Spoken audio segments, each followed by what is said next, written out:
زندگی گزر گئی اس سورج کی طرح ڈوبنے والی ہے، یہ تو کل طلوع ہو جائے گا، زندگی دوبارہ نہیں ملے گی۔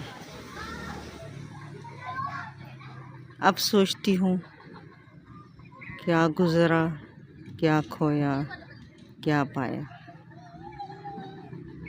اس عمر میں آ کے احساس ہوتا ہے کاش کہ دوبارہ زندگی ملے اور میں یہ سب نہ کروں جو مجھ سے غلطیاں ہو گئی تھیں، کہ میں انہیں سدھار سکتی، میں اس زندگی کو بدل سکتی۔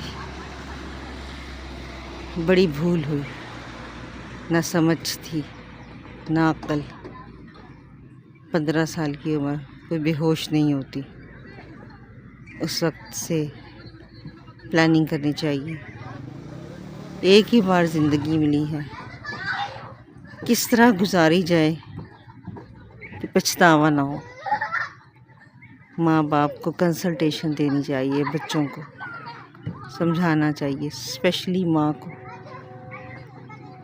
کیا کرنا ہے۔ دادی وہ بھی حصہ لیتی ہیں پرورش میں، یہ باتیں ان کے سکھانے کی بھی۔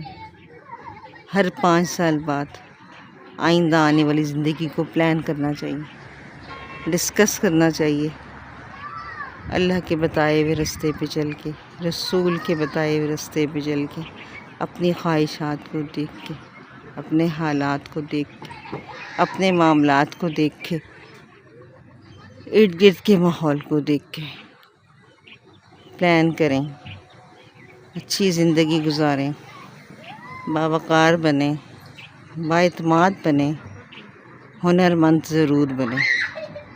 اتنی قابلیت ہو کہ جب کچھ کرنا چاہیں ہر ایک سے ٹکرا جائیں، نہ بھائی راستے میں آئے، نہ شوہر آڑے آئے۔ اپنی زندگی کو ضرور پلان کریں۔ عورت مالی طور پہ مستحکم ہو تو پر اعتماد ہوتی ہے۔ پیسہ ہاتھ کا میل صحیح، مگر یہ میل ہی جینے کا وجہ بن جاتا ہے۔ اپنی مرضی کی زندگی ضرور گزاریں، سنت کو سامنے رکھ کے اپنی مرضی ضرور کریں، اپنی خوشی سے جئیں، جبر سے نہیں۔